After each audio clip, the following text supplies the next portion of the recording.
আসসালামু আলাইকুম ওয়া রাহমাতুল্লাহি ওয়া বারাকাতুহু। প্রিয় দর্শক, জি ভয়েস 24 এর বিশেষ আয়োজন রমাদানের পয়গাম অনুষ্ঠান থেকে আপনাদের সবাইকে আন্তরিক মোবারকবাদ জানাচ্ছি।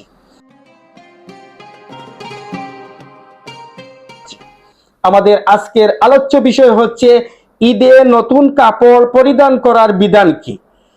এ বিষয়ে গুরুত্বপূর্ণ আলোচনা করার জন্য আমাদের সাথে আলোচক হিসাবে উপস্থিত রয়েছেন বিশিষ্ট আলেমে দ্বীন হযরতুল আল্লাম হযরত মাওলানা মুফতি ইবাদুর রহমান মাসুম দারমাত বারাকাতুহুল আলিয়া, শিক্ষক, ঢাকা উত্তর মোহাম্মদপুর টিকরপাড়া মাদ্রাসা এবং ইমাম ও খতিব দাড়িপাতন প্রধান জামে মসজিদ। হযরতের কাছে জানতে চাইব, ঈদে নতুন কাপড় পরিধান করা কি অতীব জরুরি? এ বিষয়ে গুরুত্বপূর্ণ আলোচনা করার জন্য হুজুরকে অনুরোধ জানাচ্ছি। আসসালামু আলাইকুম ওয়া রাহমাতুল্লাহ। নাহমাদুহু ওয়া নুসাল্লি আলা রাসূলিহিল কারীম, আম্মা বা'দ। সোনালী ইলেকট্রনিক্স কম্পিউটার ট্রেনিং সেন্টারে নিবেদিত জি ভয়েস 24 এর বিশেষ আয়োজন রমাদানের পয়গাম অনুষ্ঠানে আপনাদের সকলকে মোবারকবাদ। এই মুহূর্তে আপনারা শুনতে পারছেন যে আজকের আমাদের আলোচ্য বিষয় হলো ঈদে নতুন কাপড় পরিধান করা কি অতীব জরুরি।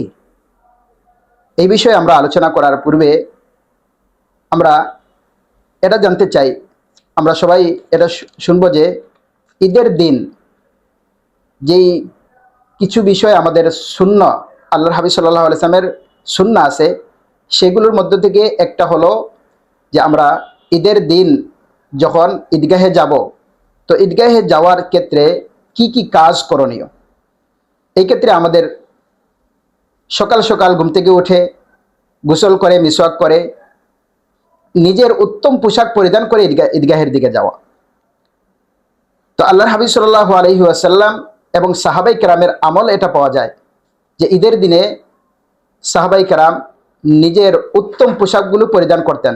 এমনকি আল্লাহর হাবিব সাল্লাল্লাহু আলাইহি ওয়াসাল্লামও নিজের নতুন কাপড় এরকম না, বরং উত্তম কাপড় পরিধান করে আল্লাহর হাবিব সাল্লাল্লাহু আলাইহি ওয়াসাল্লাম ঈদগাহে গেছেন।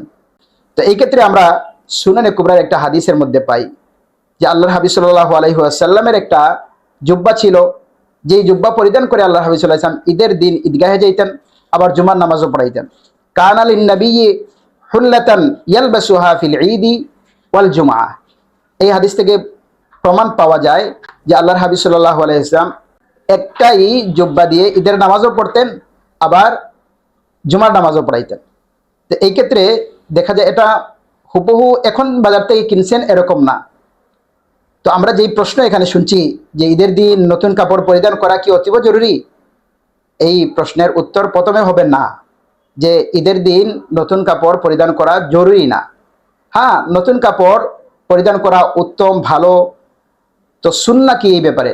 রাসূলের সুন্নাহ হলো পরিষ্কার পরিচ্ছন্ন ভালো কাপড় পরিধান করা। দর্শক শ্রোতা, আপনারা এটা বুঝতে পারছেন যে ঈদের দিন নতুন কাপড় পরিধান করা অতীব জরুরি না। এই ক্ষেত্রে সুন্নাহ হলো আল্লাহর হাবিব সাল্লাল্লাহু আলাইহি ওয়াসাল্লামের যে ঈদের দিন নতুন কাপড় না, বরং পরিষ্কার পরিচ্ছন্ন নিজের সবচেয়ে ভালো যে কাপড়টা আছে সেটা পরিধান করে ঈদের নামাজ পড়া, জুমার নামাজে যাওয়া, এটা সুন্নাহ। আল্লাহর হাবিব সাল্লাল্লাহু আলাইহি ওয়াসাল্লামের আরেকজন সাহাবী হযরত উমর ইবনুল খাত্তাব রাদিয়াল্লাহু তাআলা আনহু, তিনি একদিন আল্লাহর হাবিব সাল্লাল্লাহু আলাইহি ওয়াসাল্লামের কাছে একটা বাজার থেকে রেশমি জুব্বা কিনে নিয়ে আসছেন। আসার পরে আল্লাহর হাবিব সাল্লাল্লাহু আলাইহি ওয়াসাল্লামকে বলতেছেন যে ইয়া রাসূলুল্লাহ, যে এই জুব্বাটা আপনি ক্রয় করেন এবং সেটা পরিধান করেন। দেখিয়ে দিতেছেন যে বাজার থেকে একটা নতুন জুব্বা এনে যে আপনি এটা ক্রয় করেন এবং এটা পরিধান করেন। আল্লাহর হাবিব সাল্লাল্লাহু আলাইহি ওয়াসাল্লাম সেটাকে দূর করে দিয়েছেন, মানে সরিয়ে দিয়েছেন, এই জন্য যে এটা রেশমি ছিল। পুরুষের জন্য রেশমি পোশাক পরিধান করা ঠিক না, জায়েজ না। এই জন্য আল্লাহর হাবিব সাল্লাল্লাহু আলাইহি ওয়াসাল্লাম এই সাহাবীর এই কাজটাকে অস্বীকার করেন নাই। সাহাবী যেহেতু রাসূলের কাছে এসে বলেছেন যে এই নতুন জুব্বাটা পরিধান করেন, আপনি কোনো নতুন আপনার কাছে মেহমান আসলে তাদের সামনে আপনি এটা পরিধান করে আসবেন, আর ঈদের দিনে এটা পরিধান করবেন। তো এই কাজটা সাহাবাই কেরামের মধ্যে পাওয়া যায় যে নতুন কিছু পরিধান করা এটাতে দূষণীয় কিছু নয়। বাকি সুন্নাহ হলো এটা যে যার যার উত্তম কাপড় পরিধান করা ঈদের দিনে, এটাই সুন্নাত। দর্শক শ্রোতা, আশা করি আপনারা বুঝতে পারছেন। আসসালামু আলাইকুম ওয়া রাহমাতুল্লাহ। প্রিয় দর্শক, এতক্ষণ যাবৎ হযরতের কাছ থেকে তথ্যবহুল আলোচনা শুনছিলাম। রমজানুল মুবারকে আমাদের এই আয়োজনটা আমরা নিয়মিত করার চেষ্টা করেছি, যাতে রমজানের ফাজাইল গুলা আপনাদের সামনে উপস্থাপন করতে পারি। প্রিয় দর্শক, পরবর্তী অনুষ্ঠান দেখার আমন্ত্রণ জানিয়ে এই মুহূর্তে বিদায় নিচ্ছি। আসসালামু আলাইকুম ওয়া রাহমাতুল্লাহি ওয়া বারাকাতুহু।